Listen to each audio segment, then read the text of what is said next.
एक कोड आहे, साधं कोड आहे. अच्छा. बघा तुम्हाला जमतंय का कोडायचं. ह्या 5 बेड आहेत, म्हणजे 5 खाट आहेत आणि 6 माणसं आहेत. ही 6 माणसं ह्या 5 बेडवरती अशा पद्धतीने झोपायचं की प्रत्येक बेडवरती एकच झोपला पाहिजे.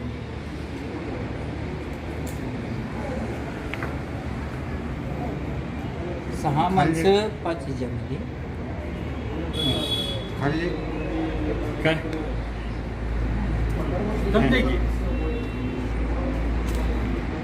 1 2 3 4 5. दाखवू? हां एक डॉक्टर आहे एक. डॉक्टर किती लागले नाही. डॉक्टरला बेड नको का खरं झोपायला? हां दाखवू का? हे बघा, पहिला 2 ह्याच्यावर, 3 4 5 आणि हा 6. हां पहिला 2 ह्याच्यावर, 3 4 5 आणि इथला एक इकडे गेला 6. परत सांगतो. नाही परत बघ, 2 ह्याच्यावर, 3 4 5 ह्या 2 मधला एक इकडे गेला 6. झाली का प्रत्येक एक? बरोबर. झाले काय? समजलं असेल तर कमेंटमध्ये सांगा की हे कसं झालेलं आहे. काय लाईक करा, सबस्क्राईब करा.